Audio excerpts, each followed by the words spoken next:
Hello, everybody. Welcome back to Planet X News. This is Scott from the Nibiru channel, and it is July 28th, 2017. And this morning, we are here with our physicist, and we are also here with Prep Aussie from Australia. Folks, how you doing? G'day. Oh, I'm very well. Thank you, Scott. All right, you guys are. And how are you? Making sure you guys are awake here because Yes. we have a pretty good live stream here, ladies and gentlemen. We're going to be sharing more photographs and more information. Prep has got some great photographs and great information to show us, and we are going to continue to try and identify what this massive object was that was seen in this CME burst the other day. Now, I'm not sure if a lot of you know, but we had another CME at approximately, well, anywhere between 5 and 5:30 a.m. UTC time today. I did do a live stream on that first thing this morning whenever I woke up, and bingo, there it was. And this, once again, is coming from that very large sunspot, AR 2665. And as I mentioned earlier this morning, this was the sunspot that all of the big time professional scientists and all of the other folks on YouTube that said there is nothing wrong, there's no action, blah, blah, blah, blah, blah. Because that's all I heard was blah, blah, blah. Mm-hmm. But in fact, now this sunspot has produced several massive CMEs. And one of them just happened to light up what seems to be a massive object near our sun. Now, as I mentioned earlier this morning, thinking outside of the box, and that's what we have to do, because none of us, even today's science, we don't have the evidence. I don't care what anybody says. I don't care what mathematical problem you place up on a chalkboard. There's no human being on the face of this planet that has ever seen this type of an event where another massive object gets close to our sun or within our inner solar system. All of the computer models state that the planets would be destroyed. The planets would be expelled from the solar system. A lot of these theories are based on gravity and so on and so forth. But we have to think outside of the box because science doesn't know everything. Taking into consideration that we're all human beings, still learning about the vastness of our galaxy and our universe.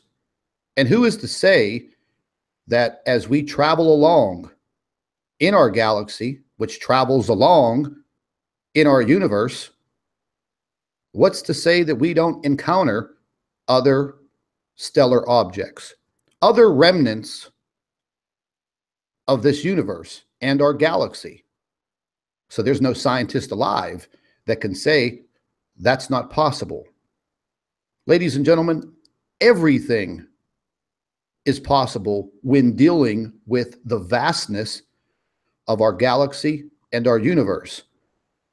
So thinking outside of the box, thinking with an open mind, I think that's what we need to do. You know, the photographs that came out of the CME the other day were pretty extraordinary, unbelievable, almost undeniable. Now, I've taken some of the photographs, a few frames going forward, and I spent all day yesterday, hours and hours, putting these photographs through different programs to try to enhance them. And Prep does a great job with his work in trying to show you these enhancements because this is what needs to be done. You have to enhance these photographs. You have to try and find what is being hidden. He does a great job of it. I've learned quite a bit from him in a short amount of time. But the photograph that I took yesterday, moving I think 3 or 4 frames with the SOHO image from the C2, that large object is moving. Now, when you're watching the C2 coronagraph, you have to remember something, that's coming in a time increments, 12 minutes or 16 minutes, whatever they want us to see. But the fact of the matter is, folks, you're not seeing straight through that object, because a lot of people made a lot of comments stating that, oh, I could see right through it. Well, I proved to you beyond a shadow of a doubt this morning that you could not see through it, and that the star-like objects are not stars. They are spherical, solid objects. Now, what exactly those objects are, we're trying to figure that out. That's what we're here for. And those photographs were pretty amazing. Now, Prep hasn't seen these photographs yet, but he has some good information to share with us this morning. And it's actually his evening down there in Australia. But what I'm going to do right off the bat, late evening, is I'm going to show you exactly what I'm talking about.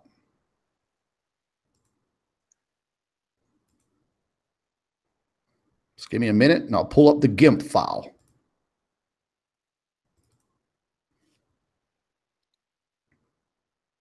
Now, this is one of the first images, and again, this is different from the images I showed the other day. This is several frames in advancement. Scott, can you do us a favor? Can you go back to the original, the very original CME picture that you had, the red one? Oh yeah, sure. You mean the original photograph? Let me see. I think it is this one. Yep. This has nothing has been done to this photograph.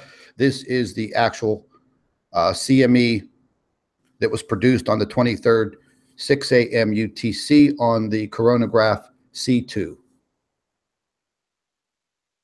And this is the one that has got the circle. Yes. Which you can clearly see there. Mm-hmm. Yeah. Just 1 second. I'm just screenshotting that. Okay. Yeah. Now, see, this is where everybody was saying, "Oh, I could see right through it. I could see right through it." But in actuality, ladies and gentlemen, you're not seeing right through it. You're seeing these smaller objects, and I'm going to show you very clearly. Like for instance, here and here, and you're also going to see in the next frame, you're going to see 4 objects right around the top of this object. And you're going to clearly see that that is a solid object. You're going to see that these are rather large spheres. Some of them are actually larger than the planet Earth. I would put some of them close to the size of Venus, maybe even slightly bigger. Just by the way that I've looked at this is the way that I looked at everything. When I look at this picture, I'm actually not drawn to the circle. I'm actually drawn to the planets that are inside the circle. And what I mean by that is, if you actually look at this picture, if you actually step back from the picture and try, you can actually see the circle. There's no, like you were saying, Scott, there's no 2 ways about it. There's a circle there. And why there? That's an interesting. That's a conversation that the doctor needs to explain to everyone. But if you have a look here, can you see that planet there? Are you sharing your screen? No, I'm just looking at you. Oh, hang on. I will now, actually. Hang on a sec.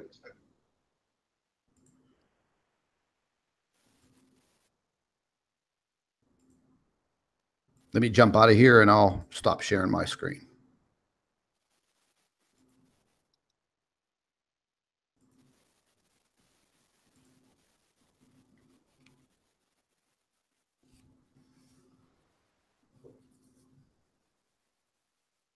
There you go. That's the image that you just had up. Yeah. Now, once again, folks, you know, this is just the initial image. And a lot of you think that you can see right through it. But in actuality, you're not seeing through this because it's not a transparent object. It is a solid object. And if you just hold on, chill out, wait a few minutes, we'll prove it to you. Well, it's proven even by looking at this picture, you can see that it's not see-through because, for example, can you see my cursor? Mm-hmm. Yes. If you have a look at the pattern of just this particular, like, I'll call it a dark spot, it's actually laying on the image. Mm-hmm.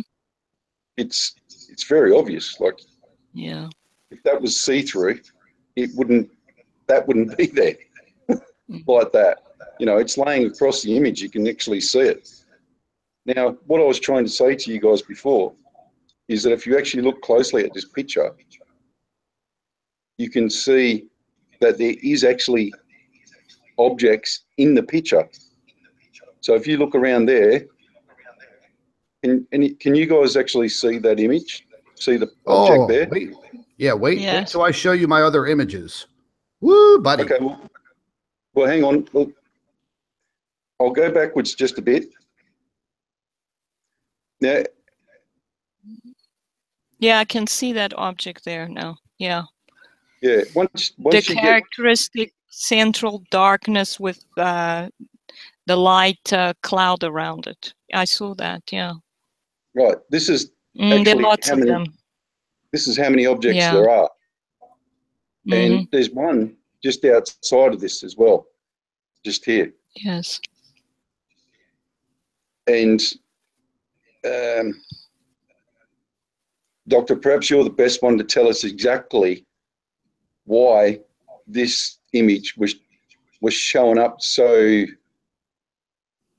effectively with the CME. You know. Yeah. Well, I can say that to me, even though it looks incredibly large, basically the CME allowed us to see the object and the edge of it because it's a solid object. To me, it looks like it's a brown dwarf star because it's the core of a star and it's solid. And in some of Scott's latest pictures, you can actually see that part of what we think is the CME particles is actually the envelope that this object has. I think Scott has just shown that picture. I'm sure you'll show it again later. And I was amazed to see this object actually has a thin envelope with it. It's very thin. It's not the wide envelope that we see with these objects that you are highlighting, because what happens is the smaller they are, the higher their internal energy. And then when they get older, they lose that energy and they start losing their envelope. This one has a very, very thin envelope. And like the blue-brown dwarf as well, that lost most of it, was losing the last of its envelope. It was quite clear. So this is what I see here. This object is absolutely huge. I never thought I would find one this large. This close to the sun, I must say. It's unbelievable, but it's obvious that it's not a brown dwarf. It's what I call a brown dwarf star, which is the core of a star. The sun has a core at the moment. The core of the sun is about twice the size of Jupiter. So the sun has a solid core, and eventually it will get to the stage where it will become a red giant, it will go through the white dwarf phase, and it will become a brown dwarf star, which is basically the core of the star with a few of the gaseous layers that are now part of the sun as a main sequence star. And this is what I see here. I know that people argue that it's impossible to have such a huge object close to the sun, but yet what I have seen is that these objects are attracted to the sun. It's like they are magnets attracted to each other. It seems to be well, mostly about magnetism. It's not gravitation at all, it's magnetism. And these objects act like protons and neutrons in the nucleus. You know that a proton and a neutron and a neutron attract each other because of the strong force. And I see in this evidence of the strong force acting on an astronomical basis. And this is why these objects are attracted to each other. And then they share energy with each other. Well, the ones that have the stronger magnetic field draw energy from the ones that have the weaker magnetic field. So basically, this is what I see here. I know it's surprising. I mean, I was surprised to see such a large object there, but the fact that we see the edges on both sides tells me that it's a solid object. And a solid, it's not a, I would never say it's a planet, because I don't think a planet would survive the incredible high temperatures in the sun's corona. It has to be an object that belongs there, which is the core of a star. Well, that makes sense. Yeah. If you have any more questions, I can try and answer them. Yeah. Yeah. This is the image inverted. Uh-huh. Which doesn't really, show a lot, but it does show up. Black is white, white is black. Yes. So it shows up that very clearly. You know what I mean? Mm-hmm. Yes, it does.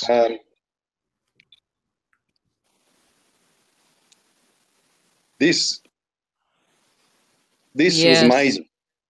This is actually value inverted. And at first I thought, well, this is a waste of time. But then,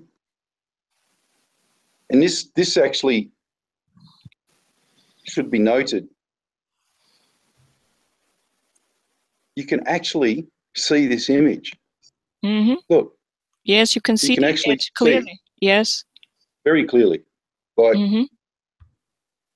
there's no two ways about it. And in actual fact, if you look at it just slightly, you can actually tell that it's a solid object.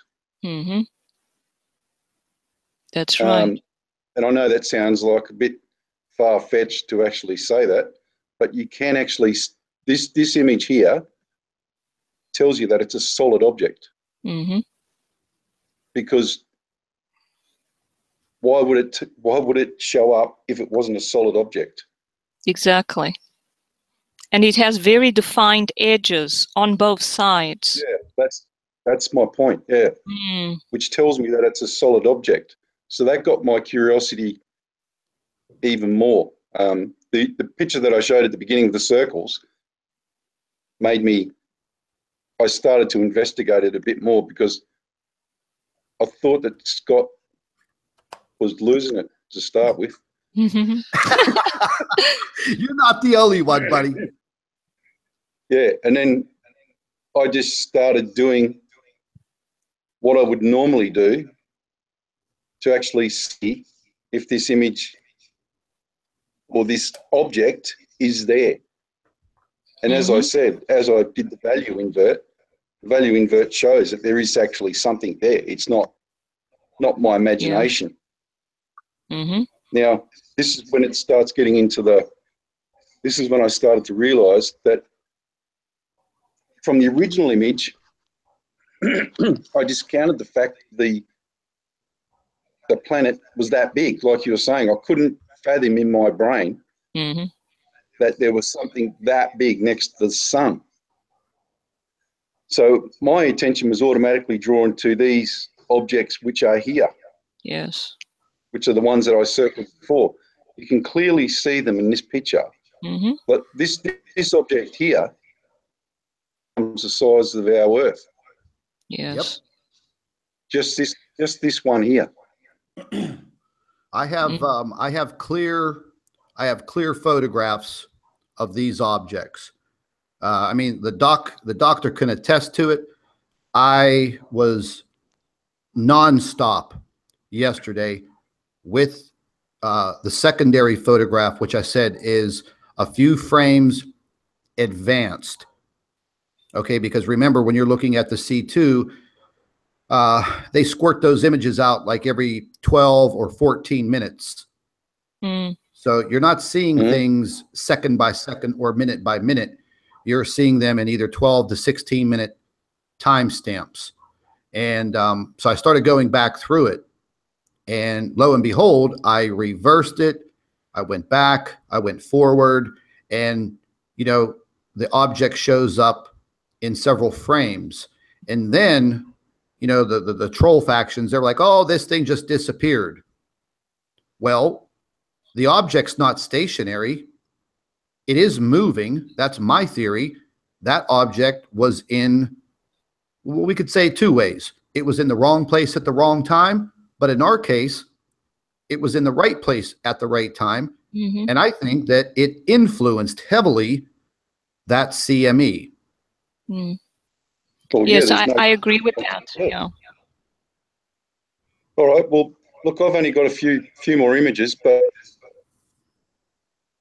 the conclusion that I came to is that this, at the end of the day, is one huge object with a system, planetary system, yes, with it. Or some there's no type two of ways system. about it. Yeah, some type of system. Yeah. I mean, like, you know, as the doctor was saying earlier, it would probably be massively catastrophic if those other secondary objects were what we refer to as planets. If they are other stellar objects, such as stars, cores, then they would be able to withstand that distance to the sun, whereas a planet would not. Now, Prep, with your idea, you're definitely correct, because it has already been proven beyond a shadow of a doubt that these brown dwarf stars, white dwarfs, the whole entire classification of dwarf stars, they do have the ability and tend to cluster. And they're attracted to each other. And as I mentioned before, that big Harvard study a few years ago, where they captured 6 brown dwarf stars in a cluster. They captured it on the WISE satellite space telescope. And then they looked at it 6 months later, and the cluster of brown dwarfs had now moved apart from each other. And at that point in time on their secondary imaging, that's when they noticed, beyond a shadow of a doubt, that 4 of the 6 literally had other bodies orbiting around them, accompanying them, like what we're seeing. Mm. So, you know, I come to the thought that, okay, well, if those guys are seeing it, well, why the hell can't we? Mm-hmm. Do you understand what I'm saying, though? If these scientists can document it, why can't we? Now they don't want us to document it because the damn thing is very close to our sun. Mm-hmm. That's why. Yes. Yeah, they don't want us to look at the sun to see what's actually happening, because what we have near our sun are brown dwarf stars. And there are similarities between brown dwarfs and brown dwarf stars. And I've seen from the research that's been done that often they are observing brown dwarf stars, and they're calling them all substellar objects, because the similarities are that these objects are all emit mainly infrared radiation. But some of them are about the same size. Although brown dwarfs do not seem to go beyond the size, well, the old research would show that they wouldn't go beyond the size of 1.2 times the radius of Jupiter. But brown dwarf stars are much larger than that sometimes. As we've seen, we have some that are this size, which is a little larger than the sun, basically. So, but the research that people are doing, that the researchers are doing, I think sometimes they are confusing. They are seeing brown dwarf stars, and they are saying they're all brown dwarfs. So this is where the confusion comes from. And because these objects are many light years away, and these brown dwarf stars have, some of them are carbon oxygen core brown dwarf stars, and they have ionized gas around them. They will have a little bit at least of hydrogen left, and they can then form compounds such as water. They can have the same kind of ionized clouds, but thin and probably not covering the whole surface as brown dwarfs. So from a distance of 7 light years away, if you do a spectrographic study of them, look like brown dwarfs.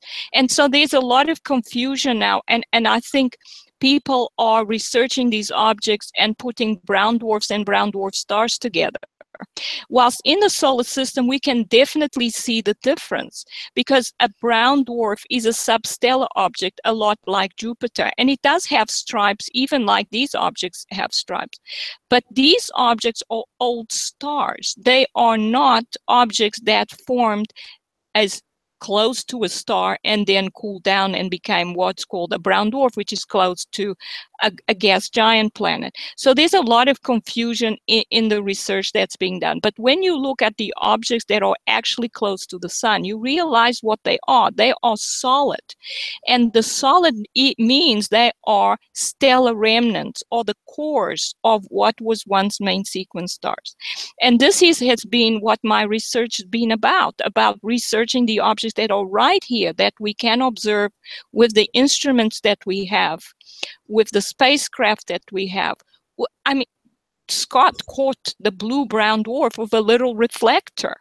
So these objects are here for us to study and figure out the real laws of the universe. But yet the powers that be don't want us to look at the sun and what's happening around it. And I believe what is happening is the sun has been inundated by these objects. They come in many sizes, from the size of the Earth to the size that we now see here. And they're all congregating around the sun. Most of those specks we see in front of the object are small brown dwarf stars. So there's a huge variation in size. But don't forget, they start off as white dwarf stars, which are the size of the Earth, about the size of the Earth. And then as they get older, the gravitational field they generate seems to decrease, so they get larger. They go back to the size they were as stars. So this particular object we have here may have been a huge star somewhere that developed a huge core. It may have been 10 times larger than the sun when it was a main sequence star, 20 times. We know we have large variations in sizes in main sequence stars as well. So this could be the core of one of these huge stars once. But the sun seems to have been invaded by many of these objects. The sun's corona is full of these objects. Mm-hmm. And people have been asking me what could happen then to our sun. Well, our sun is losing energy to these objects. They are absorbing energy from these objects. These objects are gaining energy. They're getting brighter. So what do we expect to happen? Well, eventually, when we have all of them that we are going to get, the sun will keep on losing energy until it reaches equilibrium with these objects. So the sun will have the same energy as these objects at that time. I don't know how long it will take. It might take 100 years. It might take 1,000 years. We don't know. But what will happen eventually is, if the sun loses enough energy, it will start its own aging process. And the aging process with the sun will mean that it will expand and get hotter and become a red giant. And if that happens now, then it will get hotter, and eventually it will engulf the inner planets in the solar system. You know, Doc, I just wanted you to let everyone know, just in case they don't believe me, maybe some of you do know, that, ladies and gentlemen, there are stars out there that make our sun look like a speck. Mm. What is is it Arcturus? Arcturus, yes, but Arcturus is a red giant. It's not a main sequence star, but I think it is absolutely huge compared with the sun. But I meant is main sequence stars that are much larger than the sun. Yes. And they can be up to 100 times larger, maybe even larger than that. So then they would have huge cores, and they would have cores about the size of this object, which is this. Well, it's about the same size as the sun. The sun has a core that is twice the size of Jupiter. So this object, it would be 10 times larger than the sun as a main sequence star, perhaps, or 20 times larger. Yeah, right. It's definitely a big object. Perhaps some of the smaller objects that are seen in your photo, whenever I share mine, you're going to see. I thought I emailed those to you. I was so busy in depth with these photos yesterday. I must have forgot to email it to you. But what you're going to see is real defined definition, and that's what really threw me through a loop this morning. Well, the only thing I want to point out on these is, and this is for everyone's interest, that in the center is not just one planet. If you look just behind it, see the shadow there? Yeah. See the outline of the size of the one behind it? Can you see that? Mm-hmm. Yeah. There's a whole slew of objects in these photos. There's lots, yeah. There is. I was actually shocked to see just how many there are. Yeah. And if you look down here, look where the line of this massive planet goes straight through here. And these two are sitting just here. There's 1, 2, 3. And some of these here, these smaller specks, which aren't stars, some of them are, some of them aren't, they're traveling with this group on their own. The picture was, once you started getting into the picture, it was just a fascinating picture, right? Oh, yeah. There's no doubt about it. There is absolutely, like I said, you know, we really do have to start thinking outside of the box. Just like the doctor said before, you know, they all want us to stick to the old science, the old ways, but we can't do that. I mean, we literally need to think outside of the box, and we need to go by the actual observations that we're making. Because I'm not a scientist. That's not what I majored in college, even though I enjoy science and I've always been fascinated by every aspect of it. But we have to go by legitimate observations, what we're seeing and what we can explain.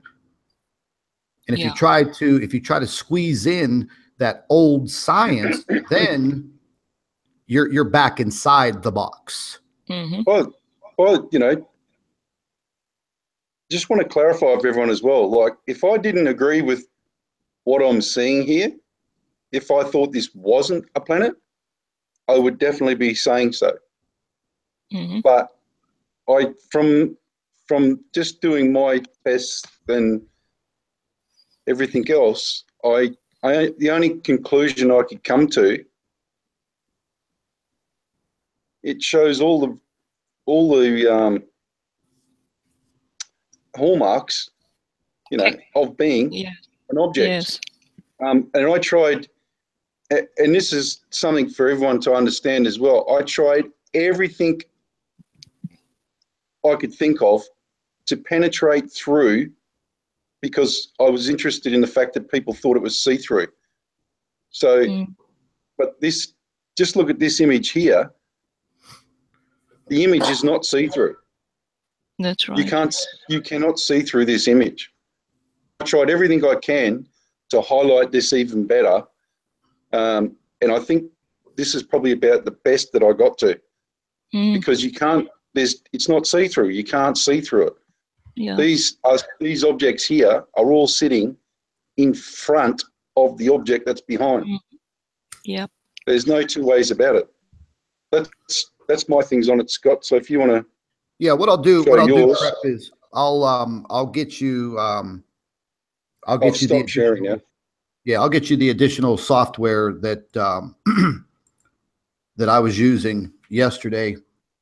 I got so enthralled in it, and then you know, as I started moving through the imaging on the Core 2, that's when I started to notice that, oh my, we have some very serious definition here. So what you're looking at here on your screen right now, folks, is this is all of the work that I did yesterday in the imaging, and this does take hours on end trying to define these objects. So we're just going to go ahead and get right into these. People must think I do it in a couple of minutes. It takes hours. Yeah, it does. Yeah. Now, I'm going to zoom in here. Go ahead, Doc. Yeah, I really like this picture. I saw it this morning and I was enthralled with it because it shows the actually thin envelope on the object. That's what it looks like, a thin gaseous envelope on it. So I really enjoyed looking at that. And we can see some of the small objects, like the one close just above the center of the screen where you see the white dot, and then you can see the kind of cylindrical structure on it. Again, that looks like the ring structure that these gaseous envelopes have around the core of the object. Sorry, guys, and, I'm only seeing, it's kind of like a black sky at the moment. Yeah, well, it's the bottom part of the image. Oh, okay. Yep. Oh, I'm sorry, you didn't see me zoom in. These are no. Yeah. Okay. Sorry. Yeah. Now you see the actual object there, and you can see it looks like a thin envelope where in the center you can see the actual core of the object, which is of course dark. Well, that's the one that I showed you that was value inverted. Yeah. Yes, that you could see it there as well.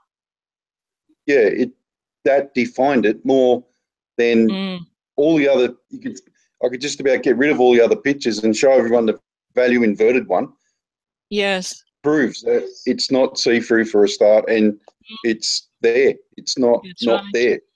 You know. Well, I'll tell you what. If you follow me on this, because I gotta show you this. Okay. I'm gonna zoom in. And I now listen, guys, everybody out there that's viewing this, on your little YouTube screen, the lower right-hand corner, you're going to see a little white gear-shaped object, a little icon. Always when you're watching YouTube, click on that little gear, move the definition to high definition. You'll see a number 720p or 1080p. Based on your computer, click on the high definition. It will bring your little YouTube screen in a lot better, and you'll be able to see more defined images when you're watching your videos. Now, these videos here, or excuse me, these pictures here, I went a step further. I took these photographs, and this is all in as high as definition as my technology will go. But I also put these photographs up on my high definition flat screen TV. It was like being in a movie theater. And I literally sat on the floor and looked at these images, and I said to myself, oh my God, those are all three-dimensional spheres. Yeah. That's what we'll just call them for now. They're three-dimensional. They're not stars. You're not seeing through anything. Now, once again, I'll try to bring these in as much as possible. What you're looking at, look, there is 1, there is 2, there is 3, there is 4. Here's one of the objects that Prep showed you on his image. Now, it's even more clearly defined, partially illuminated by the explosion. There's an object here. Prep showed you that one also. Another object right there. He showed you that one on his image. And then, oh, now we get down here to the good stuff. 1, 2, 3, 4, 5, 6, 7, 8, 9, 10, 11, 12 that I can see. And yeah, folks, and there are more, Scott. I just saw more. Can we go back up to where the round part is? Now, if you look about 2 o'clock around the edge of, you know, there's the dark circular part, and then there's the cloud on the right-hand side. At about 2 o'clock. up here? No, closer to the edge of the darkness. Closer to the edge. There. Do you see that object there? Do you see the dark center and the circle, the lighter circle around? Oh, yes. Now I can see, yes. That's the brown dwarf star, but it's not as bright as the white ones. That's why it wasn't visible. And then there's another one above that. In fact, there are so many all the way around. Do you see that? There's a whole line of them. Yes, there are many objects in these pictures. I want to jump to the next picture real quick, because what we're trying to show you, ladies and gentlemen, is the definition, how defined these objects are. Oops, sorry about that. Now, once again, we're at the bottom, so I'll kind of go slow. Here's our object. Here's the occulter. That's part of the C2 blocking out the sun.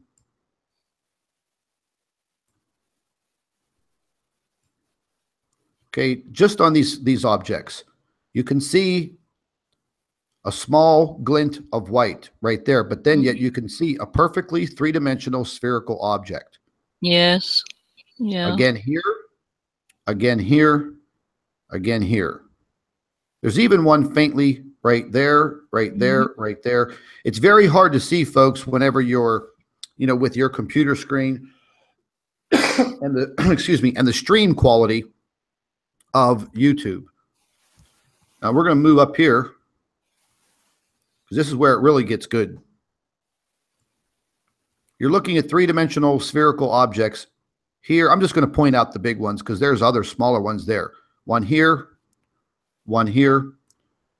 and this bad boy over here, this one's got to be huge. I would say that is much larger than the planet Venus.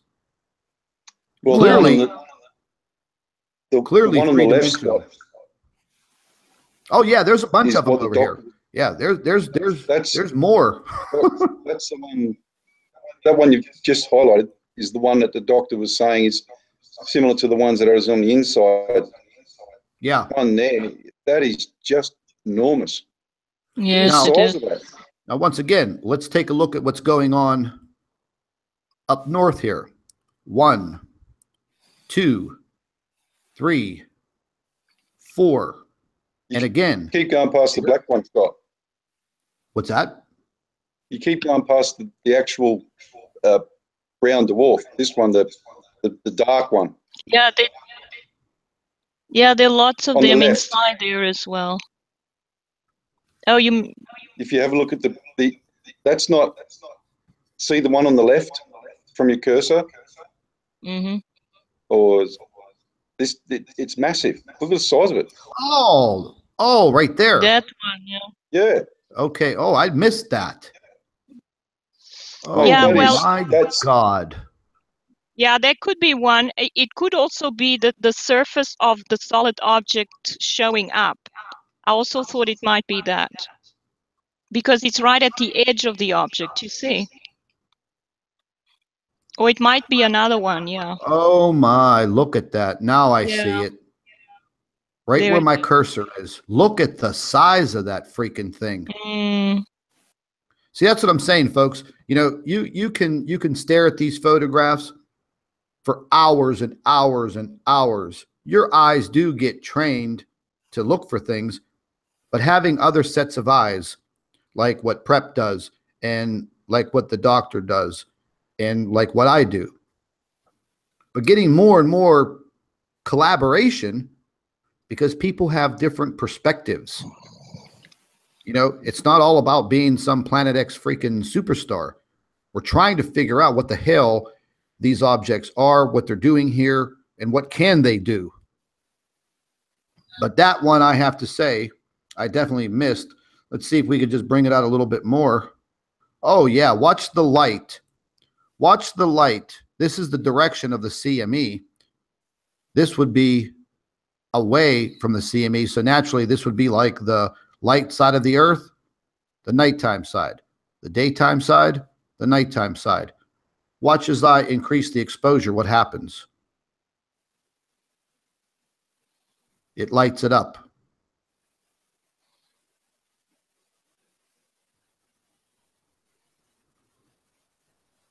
I'm actually starting to think the same as the doctor, actually. Yeah, she's very influential. That image to me looks more like the surface of the object more than another object. Yeah, I thought it was that. But there are so many. It's just this whole object is just covered in brown dwarf stars, the smaller ones. So we have smaller ones around the large one. It's just amazing. I've got a so question they're all for over you. the place. Yeah. I've got a question for you, Doctor. Someone's asked me a question to ask you. Okay. One second, while we're looking at Scott's fantastic pictures. You did a good job on that, mate. It looks good, actually. Yeah, I'll shoot these over to you whenever we're finished, and you know, you could examine them a little bit more. But yeah, this definitely came out pretty damn good as far as showing that it's a solid object. It almost seems that for instance, this black area that you see, it's almost like this is a gaseous area belonging to this object, yes, not part of the CME. Yes, that's what I said as well, Scott. The moment I looked at it, it looked to me like the gaseous envelope surrounding the core, or the object itself, because it is the core of a star, and it's black. It's not emitting light. So if we could see it in visible light, the chronograph does not actually allow us to see like through a telescope. It Exactly. might look like it's striped, like the blue-brown dwarf. If we could actually have light reflected off it, so it might look striped. But in the chronograph visible light image, it just looks black because it's not emitting anywhere. It's not emitting light, basically. It may emit infrared, but not visible. Here's the questions for you, Doctor. Yes. This is from Mike in WA. Yes. He's got 4 questions for you. The first one is, could these bodies be gaseous bodies? From what we've seen of the blue-brown dwarf, they are solid. Okay. If they do have gas around them, like their gaseous envelope, like all stars, they produce a core and then they have many layers of gas around them. These ones are basically a core with a thin gaseous envelope. And the smaller ones, the gaseous envelope is larger, but it's not shaped like the gaseous atmosphere of a planet. It's ring-shaped and usually on either side, or like a cylinder around the object and partially covering it. So like this one, we see on one side, we see right to the core, and then surrounding the bit of the core that we see, there's gas around there. Okay. So that's the gaseous envelope. So no, they're not gaseous. They are solid objects. Okay. And we expect the core of a star to be solid. We expect a white dwarf star to be solid and very dense. Yep. Okay, yeah. Next question. Yeah. So on the same sort of line, he's asked, if it is a gaseous body, would these bodies be able to be ignited by an extreme CME? Yes. Traditional magnified CME, what are the physics behind a gaseous body? Yeah, what happens is, as these objects gain energy, they are able to ionize more and more the gaseous envelope. This is how all stars operate. They ionize the outer layers of gas, which then you get arc discharges, and that gives off light. Because basically it's plasma discharges. It's like what happens in a cathode tube or a gas discharge tube. So some light is emitted depending on the gas that you have in there. So these objects then emit light from the gaseous envelope because they are ionized strongly enough to have these discharges. But eventually what happens is the energy gets to a certain level where you can start having, from the bottom, right on the surface of the star, you start having fusion reactions. And I don't mean hot fusion. These are cold fusion reactions that are powered by the electric potential energy of the object. So you start having these reactions, and some of them I've seen in the HI images, the stereo images. They get very bright for a few days, and then they seem to get very large and very bright. And that is a characteristic of white dwarf stars. When they absorb plasma from another stars, sometimes a fusion is ignited for a while, and they get very bright for a while and much larger. And that's usually called a nova outburst. It doesn't mean the whole star exploded. What you suddenly have is a flash of fusion happening on the surface of the star, which makes it much brighter and look much larger for a while. It's not a supernova at all. The star doesn't explode. But these objects are so much smaller that the nova outburst is not that large. I mean, it's enough to maybe make the star look, or the core of the star look 5-10 times larger than normal. So this is the type of thing that happens to these objects. Okay, well, I hope that answers that question. Yeah, that answered it. But yes. Okay, I'll go on to question 3, but I've actually got it. So, if the CME, this is a question of myself, I was just thinking about what you were saying. If the CME was big enough, which it was, I suppose what they're trying to ask is, why didn't the CME blow these planets up? Yeah, because, for example. All right, they are not planets. That's the thing. This is the core of a star. Yep. The sun itself has a core like this inside it, and it's got all that plasma around it because it's a main sequence star. Its core is very small compared with all the gas layers that it has. It's only 0.2 of the sun's radii.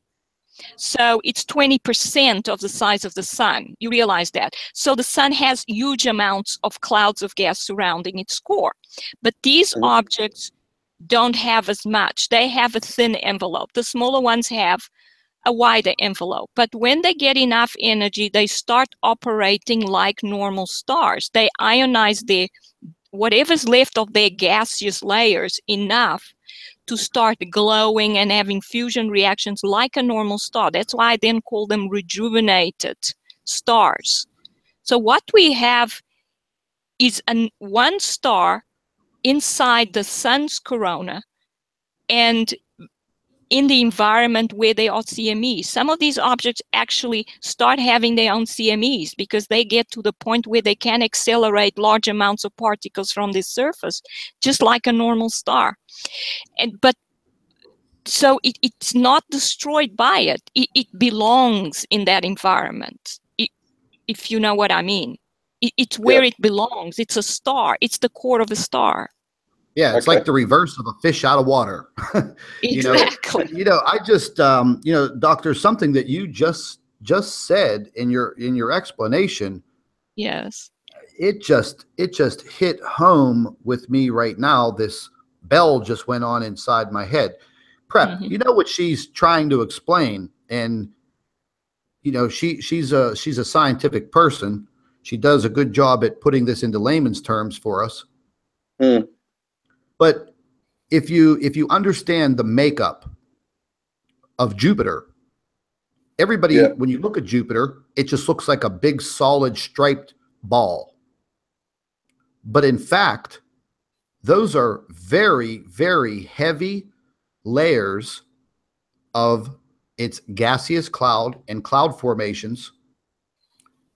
And scientists, they did drop that one probe down through all of these layers because we still don't know what is under all of those layers that make up Jupiter.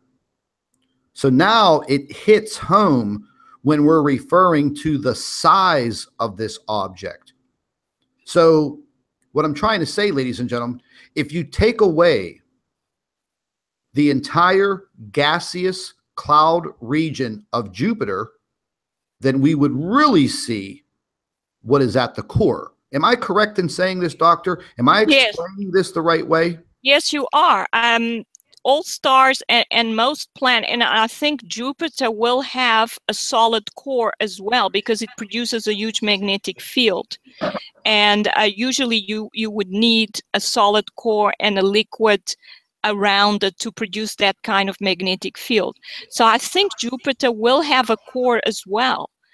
Like the Earth has a core. The Earth has a solid iron core, and its density is about 13 grams per centimeter cubed.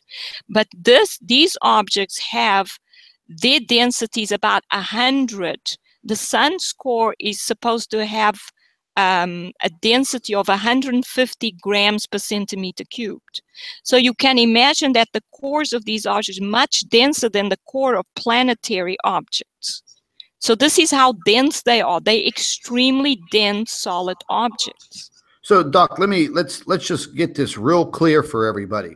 Yeah. Even though we're looking at this massive object. Yes. Thinking outside the box, like I was saying, referring back to the planet Jupiter. Mm-hmm. I mean, if we stripped away the entire cloud surface of Jupiter, we're going to get down to close to the core of what that planet makeup is. So then it's not going to look like Jupiter anymore. Exactly. It's going to look like a solid object about twice the size of the Earth, perhaps. Exactly. But Jupiter, from our perspective, looks like a solid object when in fact, you know, Doc, I mean, we don't even know what the surface of Jupiter looks like. No. So it would be hard for us to assume, if you stripped away the cloud cover of Jupiter, how big is that object? So Prep, that just hit me smack dab right between the eyes when she was explaining it that way, talking about the cores of these objects. So that just brings a lot to light to me. Wow, that just turned on a freaking light big time. That's good. Okay, Doctor, I've got two more questions. Okay. Are these bodies in motion or static between the 17th of the 7th and the 24th of the 7th? The CME from Soho shows same bodies in same place. Yes, they do stay in the same place for a long time sometimes. It's like when you have two magnets and you have the North Pole and the South Pole, then the South Pole will attach itself to the North Pole of the other object. And it will stay there for a while until something moves it. And I believe that's possibly what's happening with these objects. They are so attracted to the sun. They go as close to the sun's corona as possible, and they stay there. They stick there until something happens. Of course, the sun is producing CMEs, and these objects, I think, are destabilizing the sun's surface magnetic field, which makes the CME is stronger, because the sun is less able to pull on its gaseous cloud towards its surface. So it destabilizes the magnetic field and allows increased acceleration of particles away from the sun's surface. So, and then that changes the magnetic field, and when the magnetic field changes, these objects may move in response to that magnetic field. So possibly this is what happened to this object, that the sun's destabilization when there was the CME actually changed the magnetic field to such an extent that this object responded to it and moved away from the sun. Okay. Yeah. Mainly because of the explosion? Yeah, but it's all magnetic. These objects connect to the sun magnetically. Okay, so they will respond to a changing magnetic field on that side of the sun. Okay. Yeah.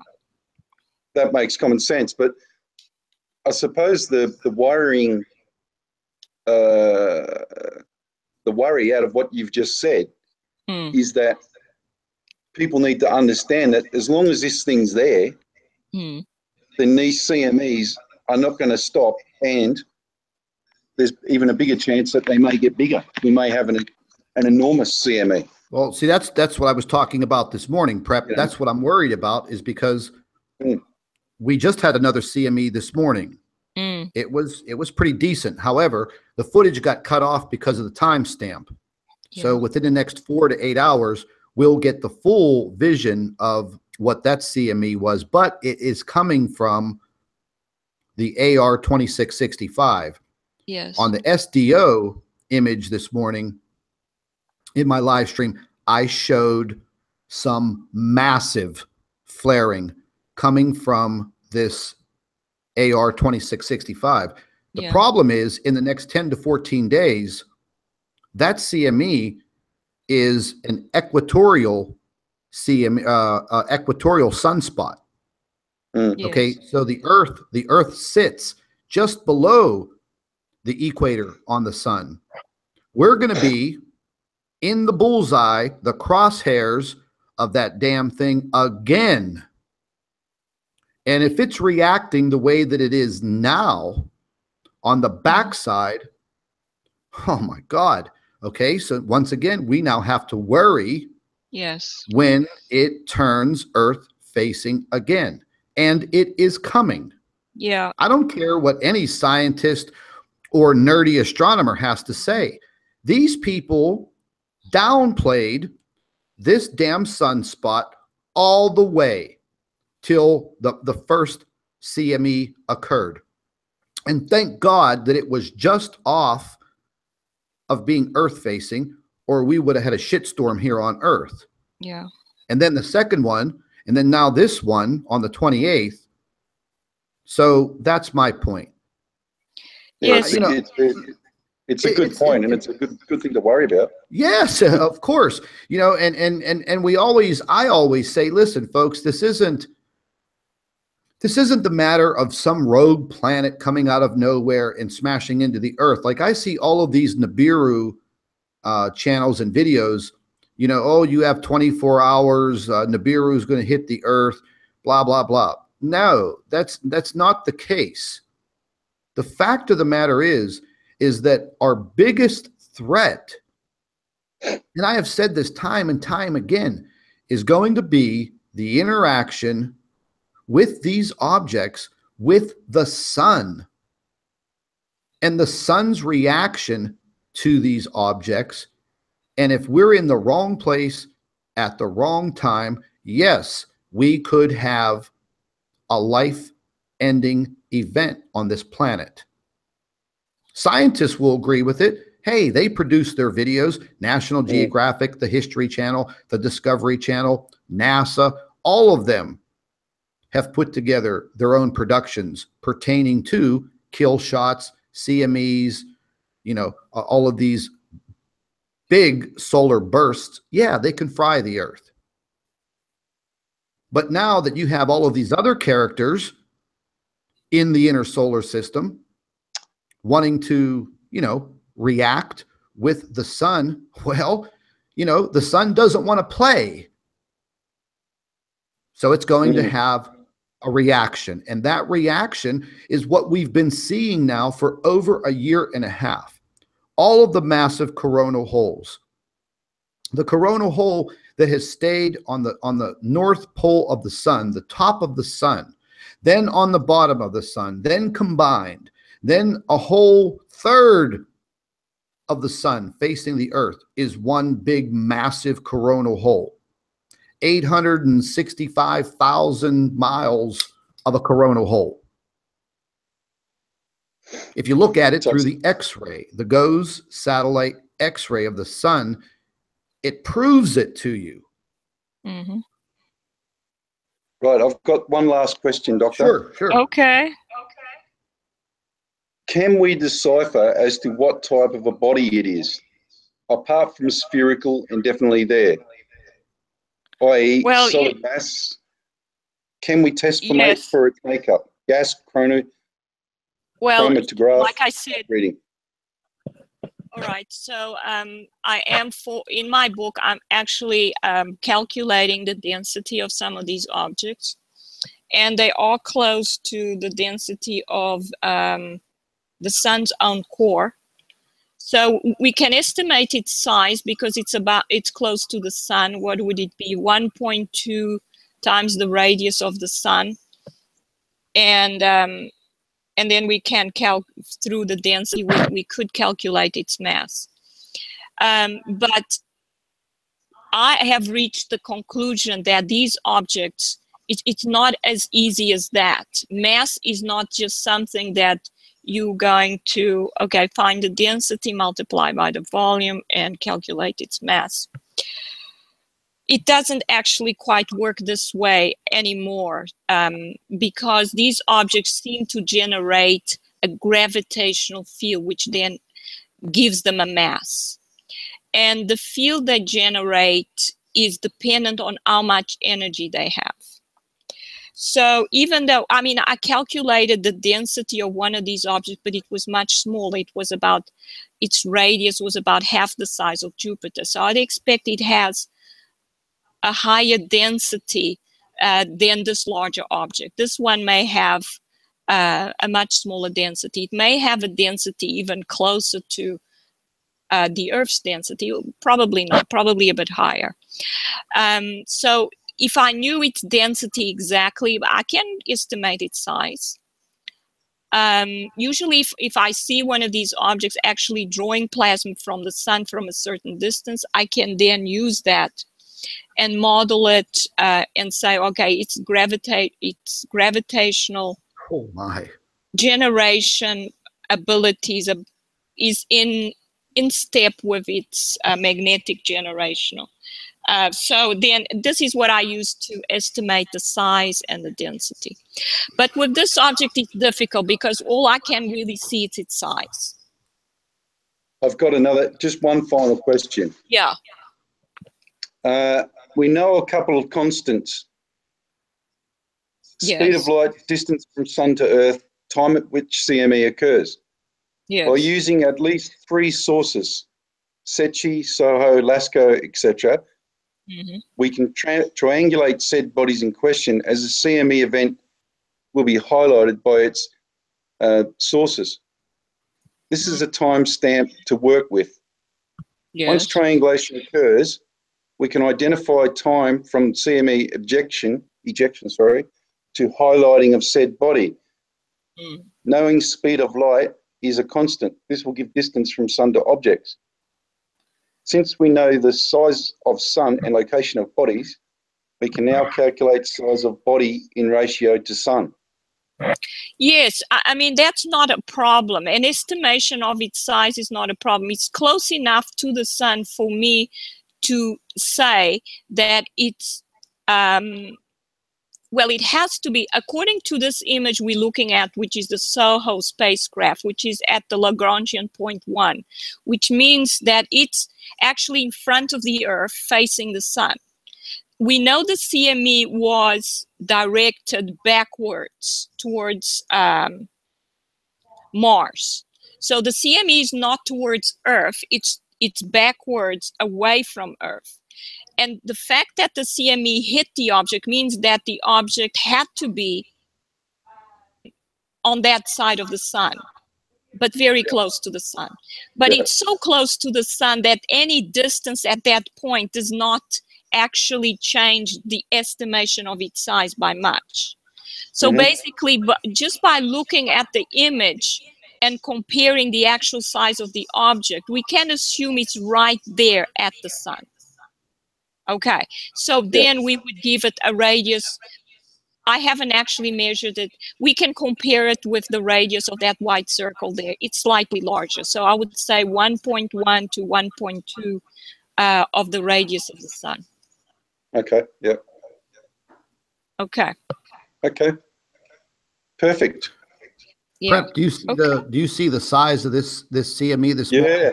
Now the video footage from C2 has updated. We've moved forward in UTC time, so now we're getting the footage. Take a look at that. Take a look at that, people. And again, wow, that's another large one. And again, yesterday, you know, I reported on this sunspot continually venting. And as it's venting, there's even more reaction. And then look at this. 16 hours later, maybe 24 hours later, massive CME. Thank God that one wasn't Earth facing. But this monster's coming back around in the next, I would say, 10 to 14 days, and we're gonna deal with it as it crosses across the face of the sun where we're located. So once again, the odds of another coronal mass ejection in the days that that sunspot is visible to the Earth, it's going to be a time to pray. Now, that's my opinion. I don't know about all of you, but you're looking at it right there with your own eyes. You've already seen 3 or 4 huge CMEs. What is that I keep seeing flying in front of the? Yeah, well,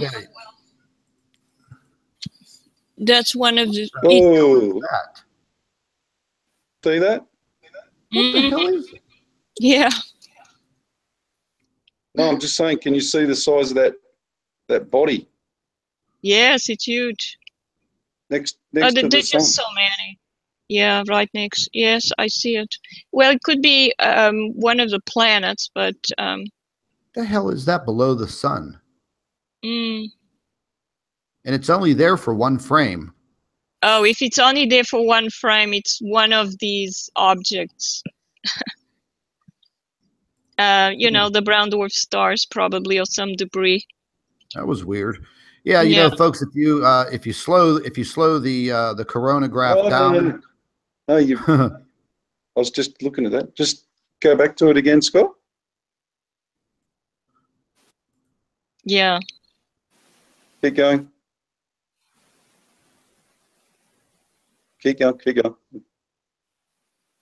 I see some of these objects are moving away from the sun. Amazing. Stop there. Can you see right at the 11 o'clock position? Yes. You can see. Oh, there we are. Yeah. Yep. Oh, we have to take a closer look at that. Hold on. More of them.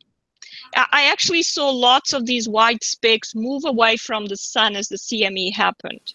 So it looked like white specks, but as you know, these are probably very small brown dwarf stars moving out with the CME. That's an object. Look there. Look right here. Look at that, yes. Yeah, we're going to have to, you know what? I got to screenshot that real quick. We're going to have to take a closer look at these images during this coronal mass ejection, because, folks, you know, these coronal mass ejections, they're lighting things up. I mean, this is like our flashlight, man. Yeah. Look, there's one right there. Yeah. And they were actually moving out. Some of them moved ahead of the CME outwards from the sun. I could see it. It looked interesting. Scott, can you take the image out again so I can screenshot it? Yep. You want me to? You just want the full view? No, that's it. A little bit. Can you make it a little bit bigger? Yeah.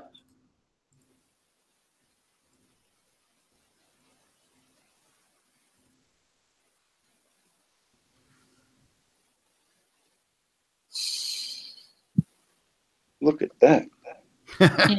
Yeah, there's some stuff there. I think I could see a few things even with my screen not blown up.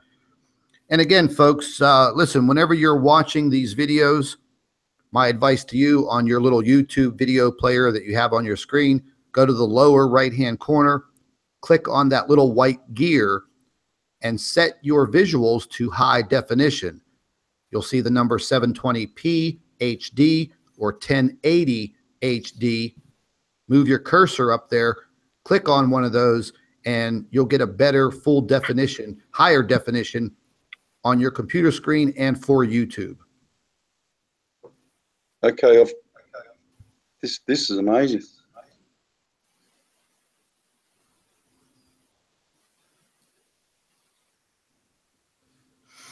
Yeah, I could see these objects without even doing any work on the photograph. Mm-hmm. Yeah. Because usually, folks, whenever you see objects, the little tiny white dots in the C2 coronagraph, usually you're looking at objects that are far, far away in the back regions of space. You know, those little tiny objects are stars. But we're actually seeing three-dimensional spherical objects illuminated by the CME. They're clear as a bell. Matter of fact, they definitely are. Yeah. I'm going to zoom in here real quick, Prep, because I want to take a look at one of these. Give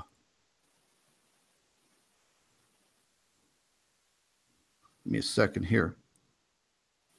There's one right there, right where my cursor is. Clearly within this CME. Mm-hmm.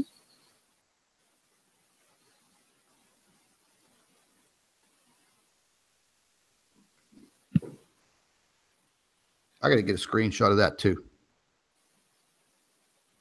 Hey folks, you're sitting here, you're watching live research and investigation right now. This is how we capture these little buggers. Yes. What do you think, Prep? We're going to have a lot more homework to do later on today, huh? Well, it's your nighttime. Well, it's 12 o'clock here now, so. Mm. Oh, so you're into the next day. Yeah. I'm in Saturday already, mate. Okay.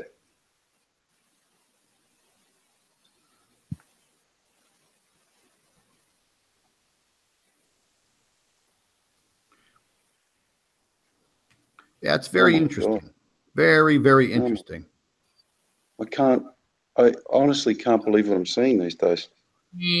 I know. There's so many. And everywhere in the inner corona, in the outer corona, they just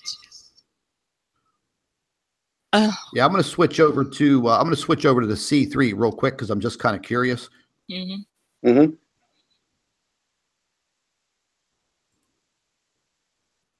Yeah. Once this pans through, that's a pretty big explosion, man. I mean, that's it is. You know, you could literally just see the burst as it starts to come out slowly, and then that final burst. I mean, listen, that's a lot of energy, man. Yes, it is. You know, and these immediate bursts, folks, they travel millions of miles an hour. A coronal mass ejection can eventually reach the far corners of our solar system. We're only 93 million miles away, so you know, it reaches us. Trust me. Yeah. I want to zoom into this because the C3 gives you a little bit of a further viewpoint. So I just want to zoom into this just in case, and I want to see a little bit more closer up. Oh my God. I actually can't, I just cannot believe what I'm seeing here at the moment. Uh-huh. You see the huge numbers of these objects. Huge. Like it's just bizarre. It's just crazy. Yeah. Why are they not letting us study these things? And you know, Because they think that the whole world will panic and they would lose control. That's hey, what guys. and we would start telling them, what are you doing about it? What, we are in danger of losing our power grids. And what are you doing about it? Oh my God. You Prep. see? You got watch people where my cursor is. Mm-hmm. Watch the line of objects coming out towards you. Yeah, yeah, that's what I see. They come out from the sun. Exactly. Look at that. They spewed out of the sun. Yeah, ahead of I'm gonna slow that down just a little bit more. You can clearly see those objects are moving away. Yeah, right there. Right there again. Yeah. Prep, that's that same line of objects. Watch that very clearly. 1, 2, 3. Yep. Ooh, my. Ooh, this is damning. Yes, it is. Yeah, this is damning, man. I mean, I don't know about you guys. Yeah, this is amazing. 1 second, I'll be back in a second. I've got to have a toilet break. And then I'm going to show you what I found on that image. Okay. You want me to stop sharing my screen? No, you're right.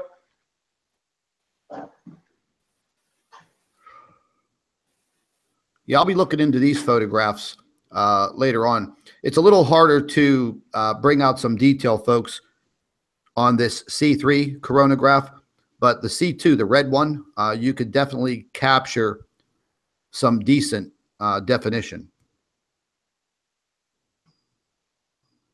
Very interesting. Yes. I'm sure as we get more footage, that's going to come through a little bit more.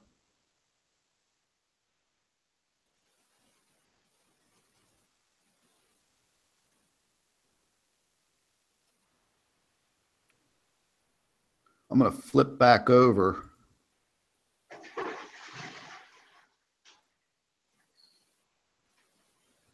This is the screenshot that I just took, folks. So let's just edit it right here.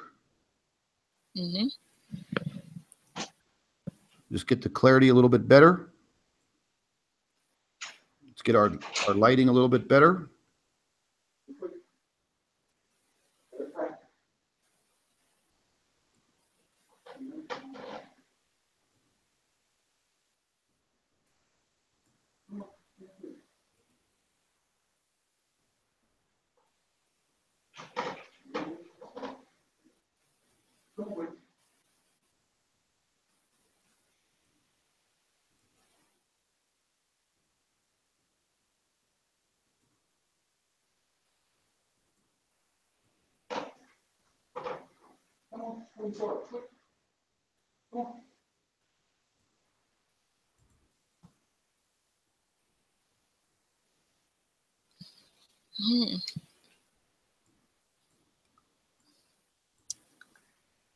Yeah, we're starting to see more of them.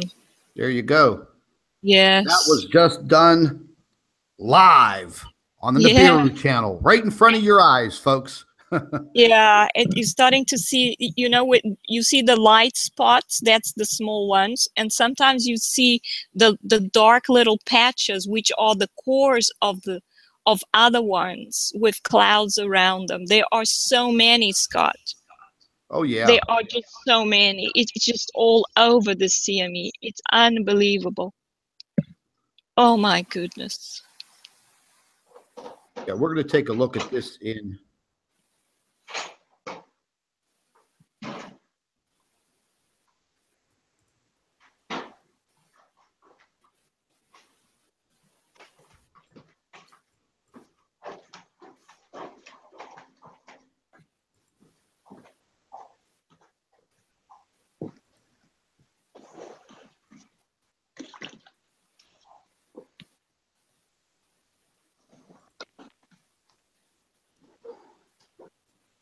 I'm back. Yep. Well, there you go.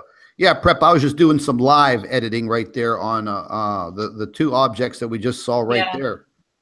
Yeah, you see the two spots there, and then you see a larger one. You can actually see the black dot and the circular cloud around it just beneath that. All right. Well, I'll show you the same ones, but I've got them on. Let me get out of here, and you can take over the screen there.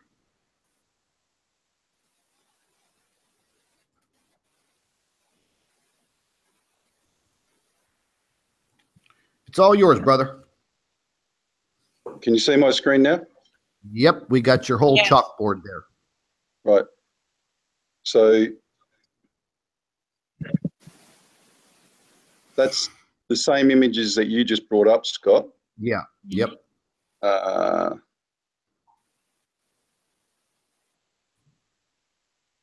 But you can clearly see this one here. There's a cluster there. Oh, yes. There's another huge object here. There's another one just there. And there's one down here as well. Yeah, I see that also. Can you zoom in on those a little bit more?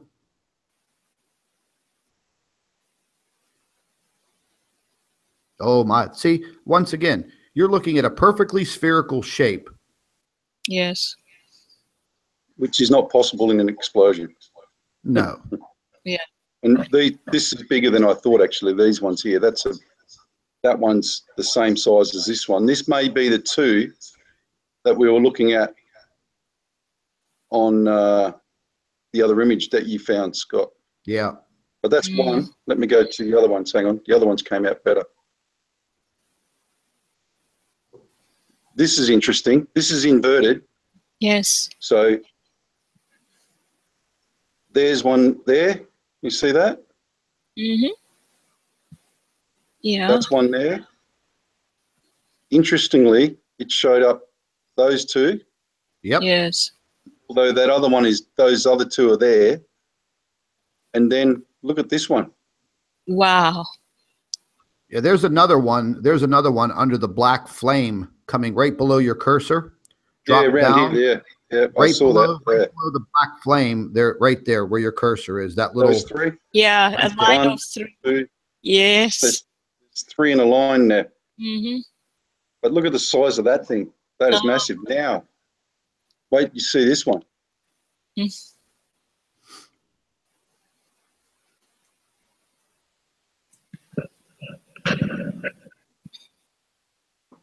Was this the one? Or was the next one? Oh, this is. Oh just my! I could see the one under the black flame. Well, the white, sparkly little. Look, see those ones? Yes. Yeah, I see them. Wow. Look at that. And oh my.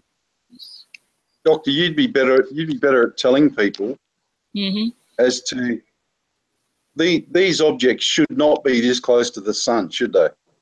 No, I mean, well, we know they are there. These are all brown dwarf stars. There must be thousands and thousands of them now. You know, that's what I. You know, the way that I was thinking. Yeah, the way that I was thinking the other day, and you know, this is what I was mentioning earlier, folks.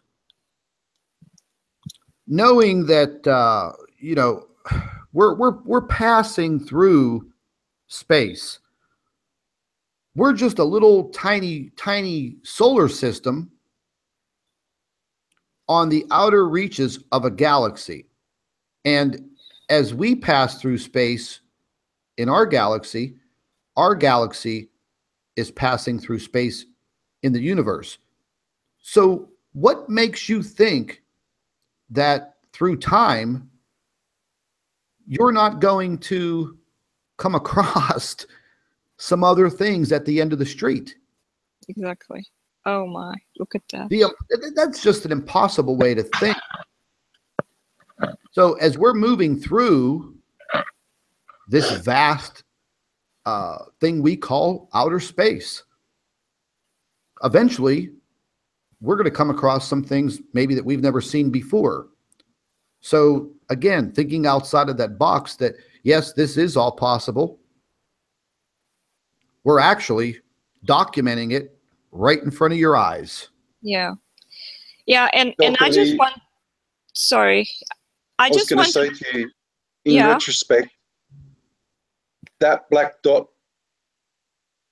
there would be a similar size from Earth to the Sun, wouldn't it? That's right. It's about a lot of these objects are about the same size as the Earth. But so that's this thing that we're looking at here, yes, that is just enormous. Yeah, well, there's a huge variation in the sizes of these objects, but then there's huge variation in the size of stars as well. So what do we expect? And don't forget that 90% of all stars are expected to become white dwarfs. So a white dwarf eventually becomes a brown dwarf star.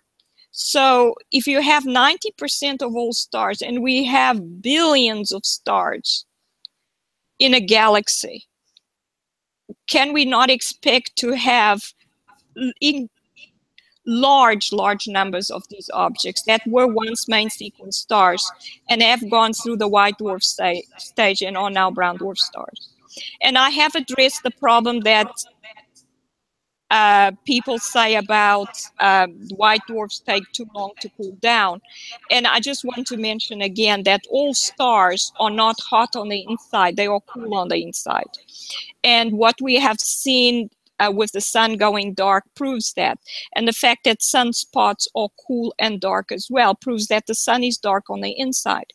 And therefore, all stars are very likely to be dark and cool on the inside, including white dwarfs. And therefore, they don't take all that long to cool down because they're not hot on the inside. They lose heat mainly from the surface, and it's the surface that's hot and glowing. So plus, as I mentioned before, the Big Bang model, as far as I'm concerned, has been falsified. So this actually, the universe could be infinite in age. I agree.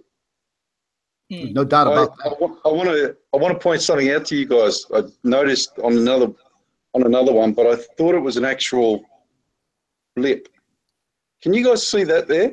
Oh my goodness, yes. It's superimposed on the digital background, which is digital, as I mentioned. There's another one there, and I just realized that it was on the other picture that I was showing you. Amazing, yeah. Look, there it is there. Wow, they even show through the occulter. Unbelievable. That's an object. Wow, that's that's crazy there. Yeah. That is crazy. I'll just go to the inverted ones and see if it's on the inverted ones. No, it doesn't come up. Have a look at this one.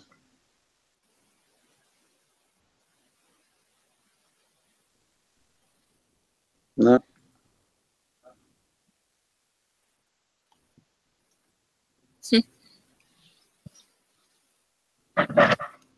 Yeah, it's definitely there. Look. Yeah. This is the original. Yeah, you can see the dark spots associated. How's that possible? And the lighter parts. Because it. Sorry. Yeah, it is possible because I also saw the same thing happening in the stereo images, where I actually saw plasma ejections superimposed on what they call the baffle, but it's obviously digitally generated. And you can see flashes of particles superimposed on it. So it's the same thing here. Yeah, it's definitely there. Wow. Guys, it's 20 past 12. I've just got one thing that I want to share with everybody that I found today. If you just bear with me. I'll stop sharing for a second, Scott, if you want to show your pictures. Oh, mine looks like my computer wants to freeze. Oh.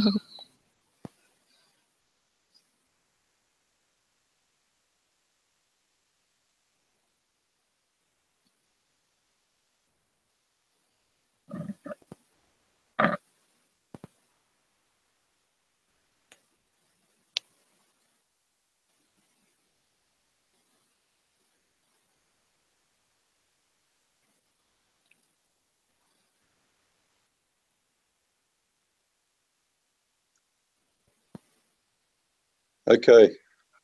Okay. I'm back again. Can you see my screen still, or is it stop sharing? I can only see your avatar at the moment, so you did stop sharing. Right. I'll fix that up. Yeah. Hang on a sec.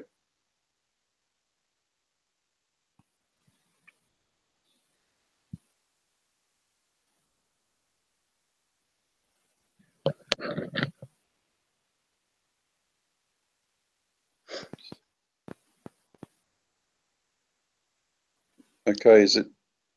Yeah, you starting. You just Yeah, for some reason it froze then. I don't know why. I don't know. I think Scott was also having a problem. Well, someone doesn't like us looking at these images, Alan.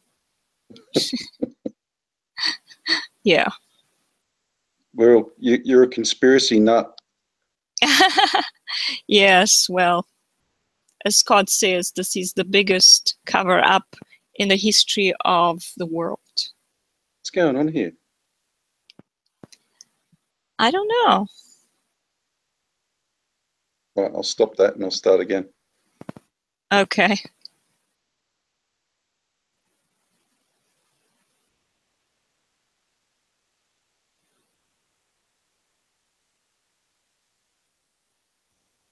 Is it doing it or what?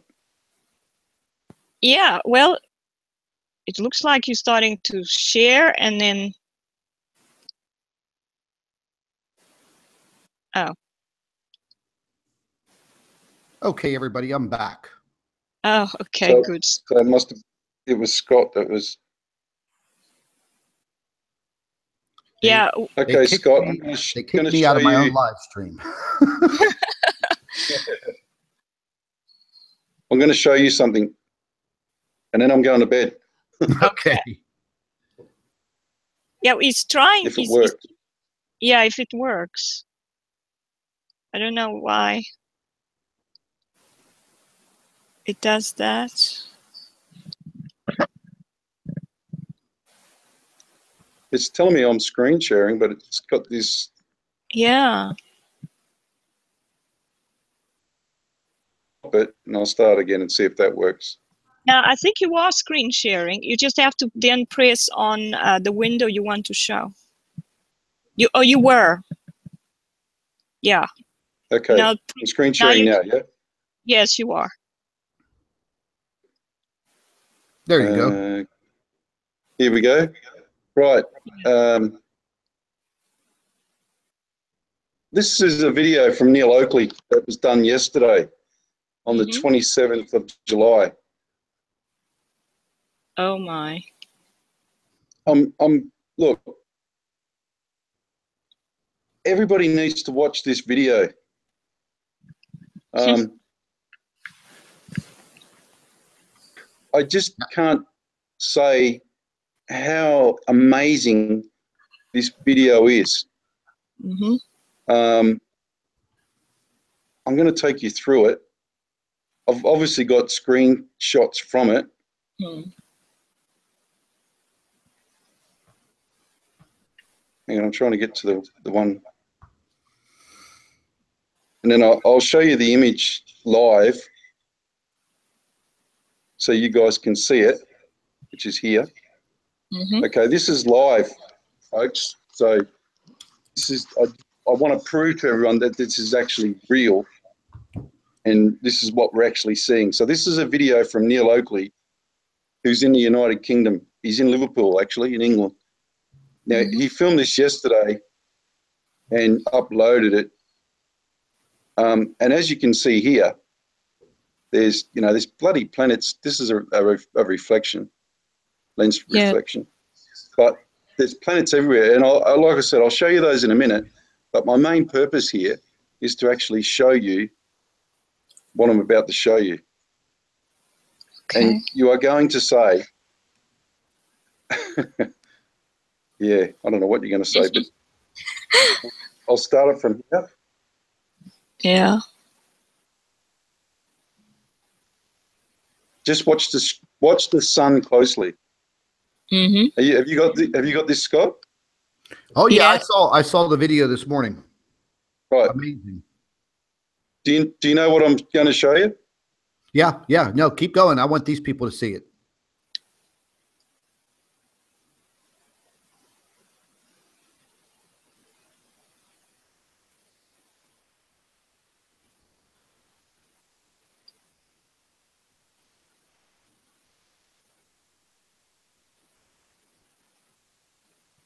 Did you see that? Yep. Wow. Doctor, did you see that? To tell you the truth, I'm not sure what I saw. Right. Okay. I'll do it again. And then I'm going to press stop so that you guys know that it's actually true. Okay. I'll turn off the volume. Uh-huh. Keep watching the sun very closely.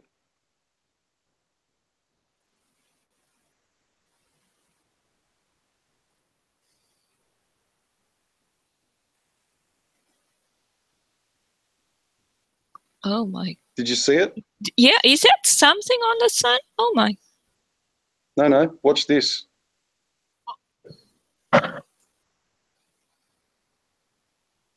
I'll play it slowly. I'll do it how I do it when I review them, okay? So watch this. Okay. Look in this direction. Mm-hmm. Can you see them? The objects there. Oh my.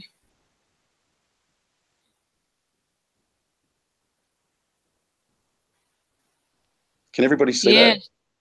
Yes.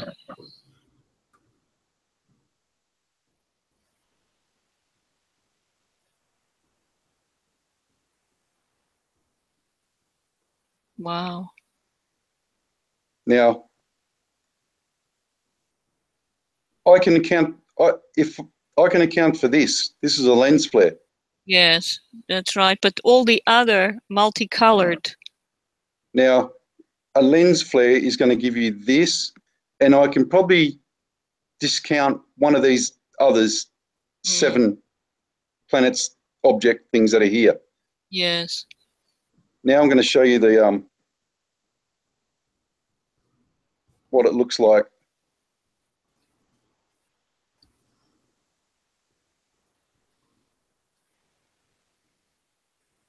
On this. I nearly fell out of my chair when I saw this today. Hurt yourself. I had a bunch of those moments yesterday. Sorry, I got the wrong one there.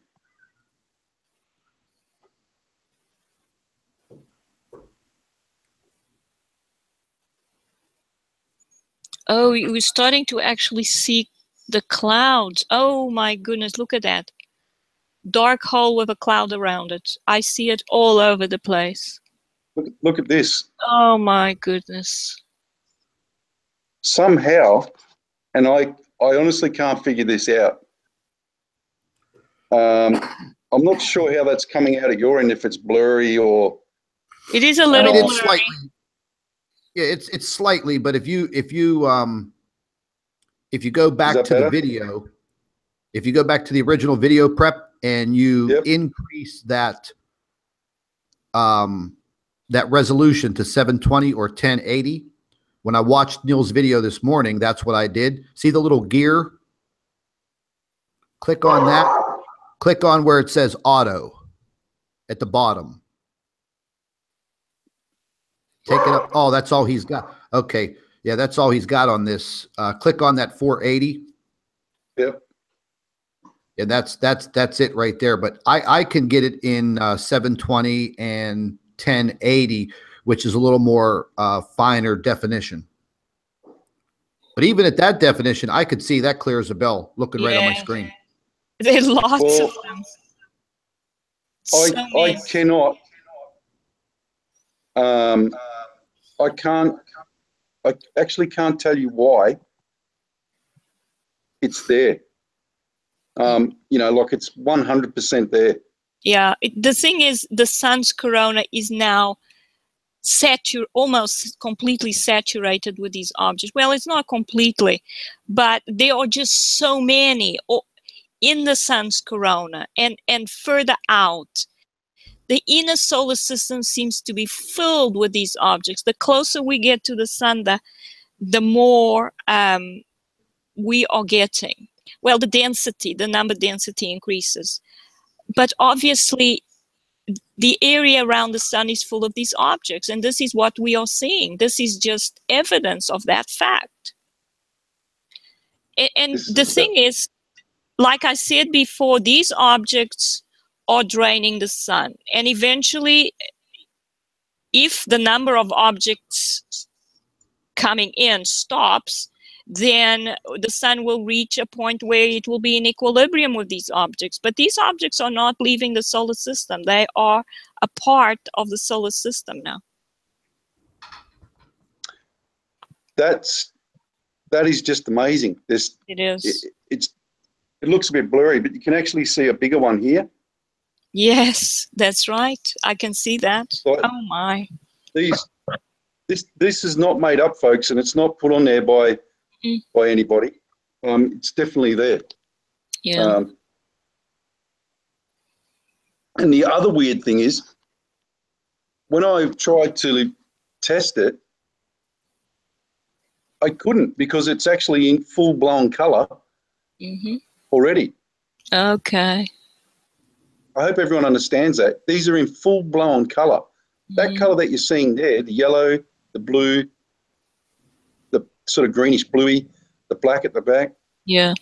And this thing here, all as they are. I haven't touched them. Yeah, so this is the actual visible light that these the clouds of these objects is emitting. It's unbelievable. Yeah, so that's what we don't get in the chronograph images. We don't get their true color, which we will get when we look at them through a camera or through a telescope. And this is amazing. So this is also why. Yeah, the Earth is being illuminated by these different colors, magenta, orange, burnt yellow, because these objects are emitting this color, and they are illuminating the Earth's atmosphere at certain times, the ones that are closer to the Earth, I think. I'm going to play the video again, just so everybody can see. What happens is these things are here. They are there. Yes, they are.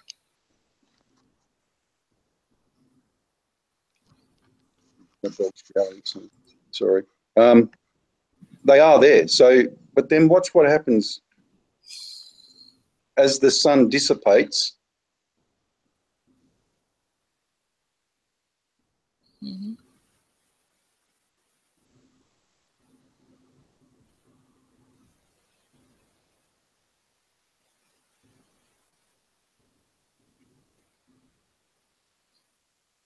But that is just amazing.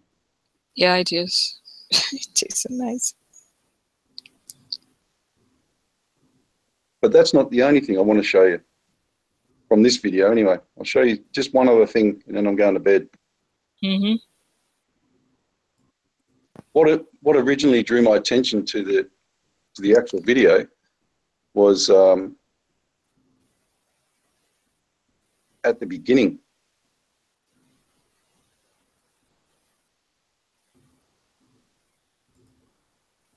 Was this object up here. You can't see it much there, but I'll keep going. Mm-hmm. Oh, you see that part of the sun that seems to be occulted. Yeah, yeah. Yeah, it's like blocked. Mm. Now, there it is. This is the one. There's two things I want to show you. This thing here,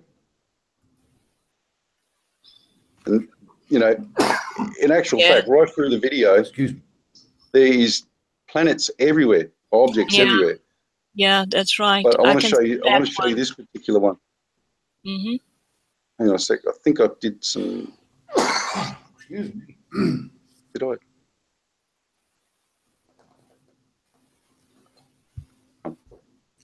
Look at this object. Oh my goodness. Yes. Look. I see it. It actually looks like it might be two of them. Because well, I wasn't sure, but it's definitely got wings. One above the other. Amazing.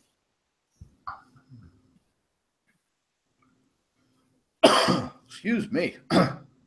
Now, this is the thing that I wanted to show you guys as well. Yeah. I couldn't figure this out for the life of me. Can you see anything weird in this picture? Hang on a sec. Yeah, I can see the dark shadows that don't seem to belong there. I saw some dark shadows in the clouds. Oh my, yeah, you could see that. Yeah. Can you see anything weird there in that picture? Yes. Oh my. Have a look at this thing here. Yeah, that's one of them, and there's another one below them, and there's another one to the left. Yeah. And now you know. Right. Now watch. Now you know why they chemtrail. Yeah, exactly. Now watch your freaking clouds. Watch this. Sorry, wrong one. Oh, there it is. Sorry. Watch this. Oh my goodness, there's so many. Can someone, anybody, tell me what this is? Oh my! Oh yeah, my. that's one of them. It's Woo! absolutely characteristic presentation of a brown dwarf star. The hole in the cloud through which you can see the core of the object. Amazing. Yeah. Either that or that's one big hell of a UFO, but you can see the glint of light on the upper left-hand side of it, the lower shadow on the bottom, clearly defining it as something spherical. Yeah. I don't know how much more you can. It looks like there's a smaller object in front of it. Yeah, that's what it is. It's a large brown dwarf star with a smaller one in front, Scott. It's casting it's even casting what looks like to be a shadow.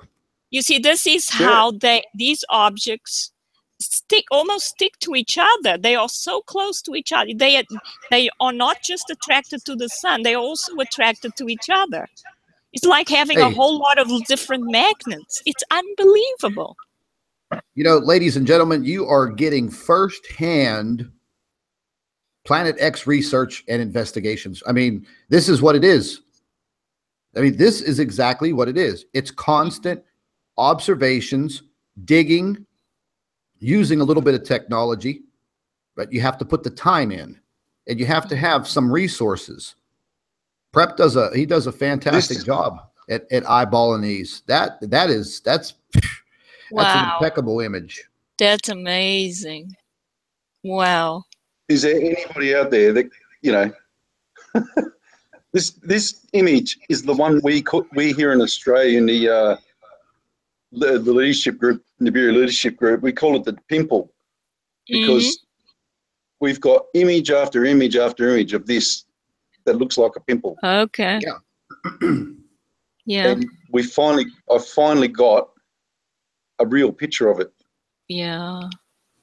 But there's no two ways about it. That is 100% a bona fide planetary body, or two. Sorry. Yes, it's two objects. It's a large one you can see by the dark hole in the foreground. And that's the large one with its own envelope around it. And then there's a small one in front of it. And it does make it look like a pimple. You're right. That's clear as a bell. Hey, listen, real quick, everybody, everybody in the live chat there that needs Prep's YouTube channel link, just go to my YouTube channel, and over on the right-hand side, you'll see featured channels. His channel link is right there with his logo. Click on that, go right to his channel. Simply subscribe, set your notifications, check that box, and set it up. It's all right there. Thanks, guys. Yeah, not a problem. Hey, real quick, Prep, before you go, I had a couple of more photographs I just wanted to show you and everybody else. These just came in this morning from one of our subscribers, Adriana, and these are coming from the Azores. Now, you know, take into consideration these are coming from, I'm going to go ahead and share my screen real quick. And these pictures are pretty freaky. Once again, if you want to call it that. Just zoom in on here real quick. Now, these are coming from cams. So, you know, you're always going to see some type of a weird glare here or there. But mate, you see the sun. I'm going to call it Punter's Pictures on Sunday. Because I'm getting images that I cannot even believe, to be honest with you. There's just, I've got so many images from people from around the world of late that are just mind-blowing. Just absolutely mind-blowing. Oh my goodness, look at it. The magenta colored object.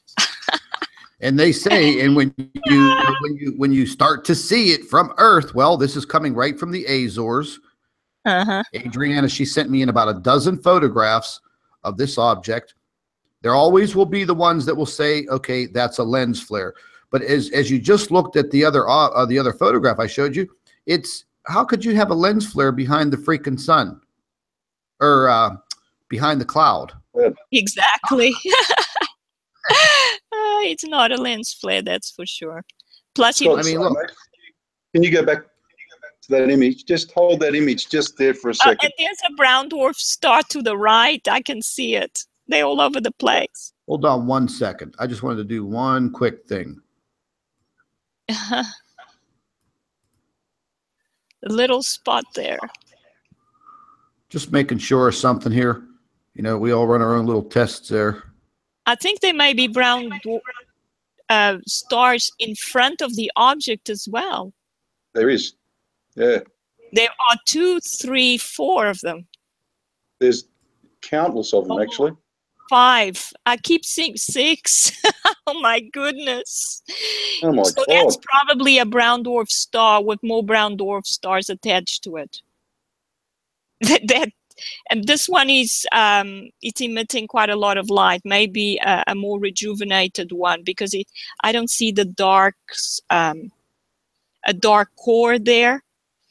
But the ones attached to it do have dark cores. As you can see, that they actually steal energy off each other as well. Prep, did you want me to send you these photographs? You can do, but I'm testing it now as we're. Oh, okay. You want me to hold? I'll hold the pic as we're sitting here because. Oh my God. Yeah. Hold on. Here, I just fixed it. Oh, and there's countless on the left and countless on the right. Oh my goodness, they're all over the place. It looks like they're sort of coming from the sun.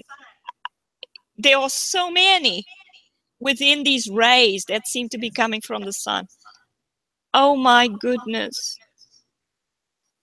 I got Adriana sent me I don't know, two emails showing this object. Oh my. This is coming directly from the Azores, so these objects are just filling up the sky. And I guess you just have to be in the right place at the right time and capture the photograph. This was on July 28th, 2017 at 9:45 a.m. in the Azores today. Mate, up there, it's fresh in everyone's minds. Go, zoom in on that image so everyone's got it in their mind, and then I'll show you what I've got on mine.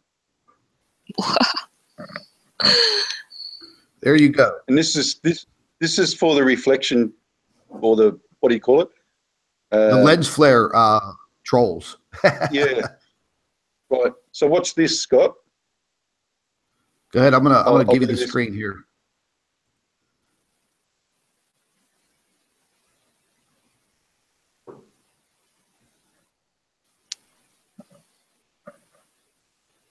Can you see that?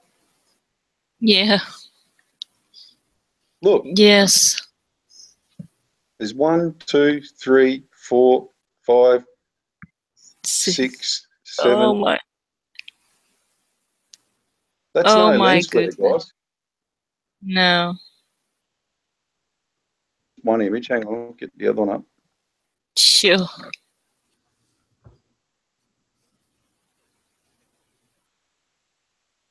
That's clear.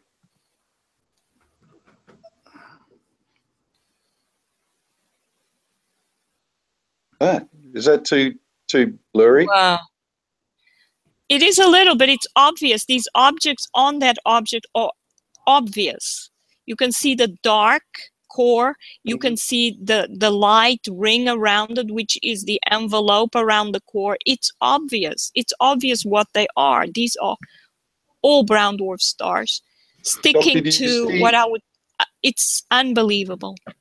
Do you see that black one there? Yes. And it's emitting it. Does it not look like a pimple? Yes, it does. Yeah. That's the same. That object there is exactly the same object in Neil's video. I showed you a minute ago. Wow. Yeah, we're going to have to get Neil on here with us. Yeah, we've seen that image countless times. And these ones here, 1, 2, 3, 4, 5, 6, 7, 8, 9. There's 9. Those images were the ones that were superimposed by the sun on Neil's his video. Oh my. So this is, when was this taken? Today. Today, 9:45 a.m. in the Azores. Yeah. I have about so that would have been probably, I don't know, anywhere maybe 10, 15, 12 photos. I did get a chance to look at a few of them, but then we were getting ready for our live stream, and I told her that I would take a closer look at them because, you know, whenever you start to see cloud covering an object, I mean, how are you going to produce a lens flare or even a camera artifact like that? You know, I'm sure there'll be somebody out there that will take the images, manipulate it, and then try to debunk it. But the fact of the matter is, you know, we have people seeing the same object around the world.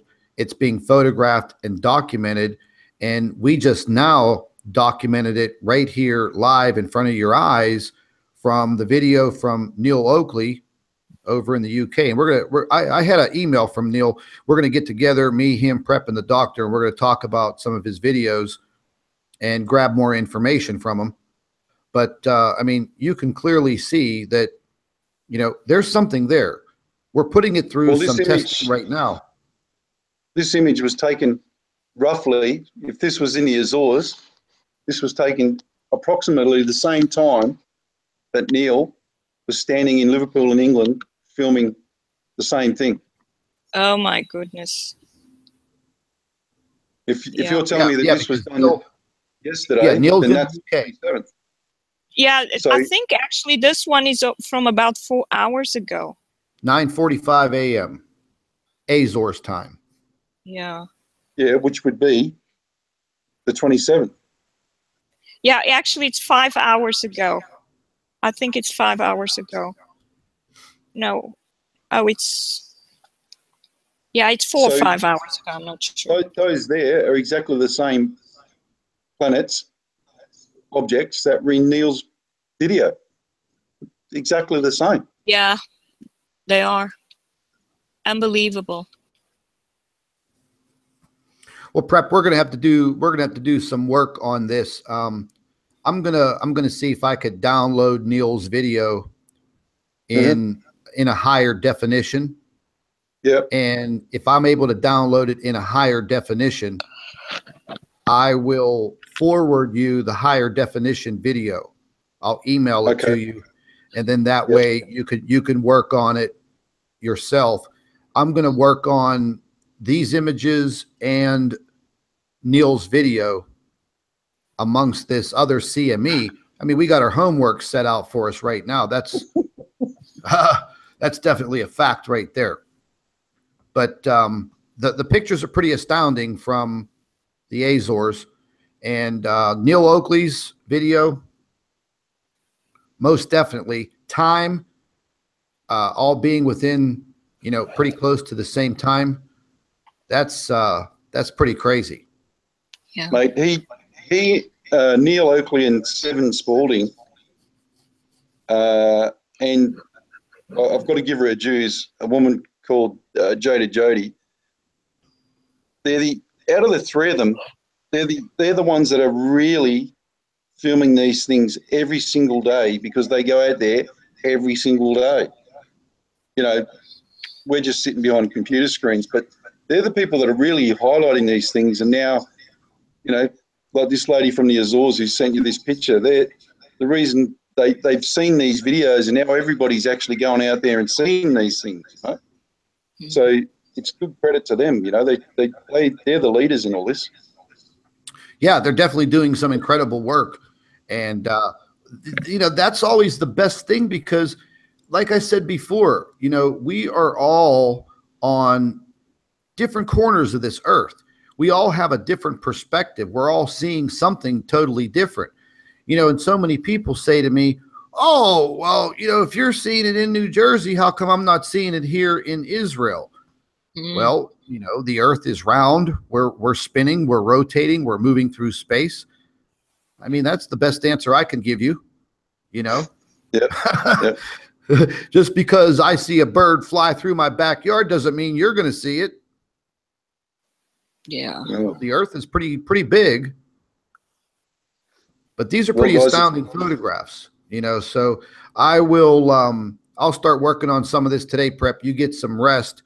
We'll touch base later on in your morning, my early evening, if you want to. And we'll see what we come up with, put another live stream together. And hey, ladies and gentlemen, you may see more discoveries live right on this channel. Make sure you get over to Prep's channel and subscribe to his channel, because he does amazing work, folks. This is what we're looking for. We're looking for the truth. But anyways, I'm going to go ahead and end this live stream so Prep could get some rest. I have a ton of homework to do right here, and the doctor has one more chapter in her book. But anyways, Prep, any last words for everybody before we cut off here? No, just keep doing what everybody's doing, really. Just go out there and just keep looking at the sky, because, I'm getting pictures. I'll give you an example. There's a woman that sent me a picture, which is less than, I think it's 15 k's from my house. So she's a neighbour, more or less.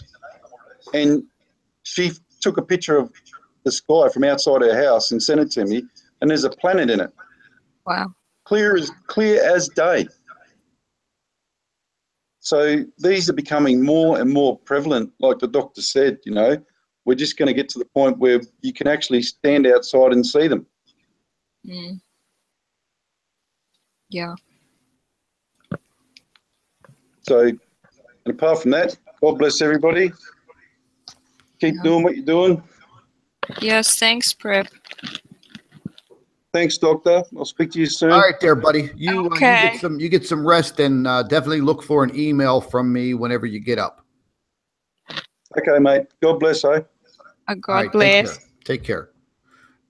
Well, ladies and gentlemen, we try to bring you as much information as we possibly can. And like I said earlier in our broadcast, you know, I know a lot of these things are going to be hard to swallow, and you're always going to have your disbelievers and the people that want to debunk you. But the fact of the matter is, there are people all around our planet, everywhere, that are making and taking astounding photographs and video and doing research. Maybe they're not as vocal as myself and the doctor and Prep AUSSIE and some others. But really what we should all be doing is we should all be collaborating and gathering our information and putting it together and trying to bring it to the masses, trying to bring all of it to you. But that just seems to be difficult, a very difficult thing. But as you can see, for all of you that have been hanging out here and watching the information coming in, you know, us showing you what we've put together, and that's just less than a 24-hour period. And while you were here watching, more information came in. Another CME, more earthquakes popping off, floods all around the world, weather changes that are insane. But then you have those people that say, yeah, that's all normal. That's all normal. Okay, well, maybe in your demented world, that is normal. 60 inches of rain in one day in India. Yeah. Yeah. Yeah. I mean, where I live right now on the East Coast, we are under a flood watch from yesterday. We have massive storms moving in, dumping 2.5 inches of rain, you know, in a valley area where there are very large rivers, you know, elevations. And I mean, it hasn't even rained yet. 24 hours before they're calling for floods from where I live all the way to the Atlantic coast, New York, New Jersey, Connecticut. So the weather is definitely crazy. Definitely crazy. So everybody, like Prep said, just keep doing what you're all doing. Take your photographs, take your videos. The more eyes that are documenting things, the better off that we'll be trying to figure this all out. We may never figure it all out, but at least we can report on it. That much is a fact. Anyways, Doctor, you did an astounding job today with your observations and your answers. That was fantastic. You actually sparked something in my mind to better describe these objects to our viewers. And Well, that was, you know, with the reference to Jupiter. Okay. Yes. Thank you, Scott. Well, I like to say you were actually doing a marvelous job as a scientist. Don't forget that the real scientists do not want to publish the truth. They are concerned with keeping on doing what they've all been doing up to now and promoting the accepted theories, whilst we are doing the real job of scientists. We're actually discovering the real laws of the universe, doing the real observations that God has provided for us by placing these objects here. And we are talking about the truth and letting people know the truth. And no other scientists have come up to do this job. So basically, it's you and I and Prep doing the observations and coming up with ways to explain them. So yeah, you did a great job on that today. And hey, listen, ladies and gentlemen, just keep on plugging away. You know, if you feel you have an opportunity to take a photograph or you want to take some daily photographs, you know, analyze them on your computer. You know, if you're able to cast them onto your big flat screen TVs and get more defined definition, do that. If you need that little technology, go to your local Walmart or go online and order Chromecast. It's a Google product, small little attachment for the back of your TV. You can cast whatever's on your cell phone directly to your flat screen. I love it. It's like having cable TV in your cell phone. But that's another good way to analyze your photographs other than your computer screen. I did it yesterday. I've been doing it for the last year. Yeah. These objects are there. We're showing you. But let's get the word out. If any of you want to share this broadcast and our videos on your Facebook page and your Twitter, that would be fantastic. Gets people watching, gets people, you know, up to speed on what is actually occurring.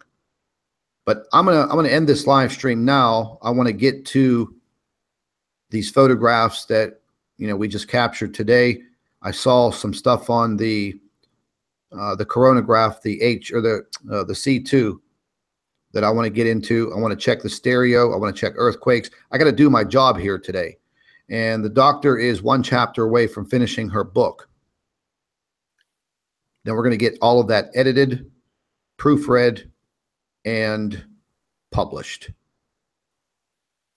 And by the way, ladies and gentlemen, the doctor's written several more reports.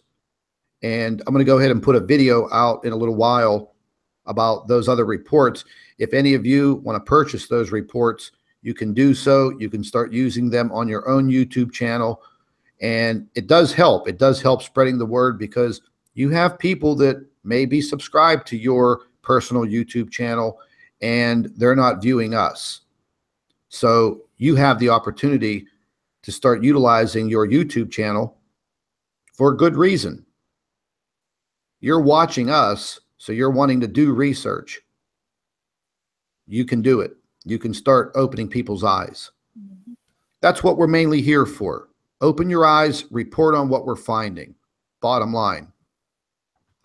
And I also want to thank each and every one of you over the course of the last 2 weeks that have stepped up, supported the doctor, supported me, and all of the folks that did purchase her reports. They're doing a fantastic job. I have so many people now that are basically emailing and asking for the future reports.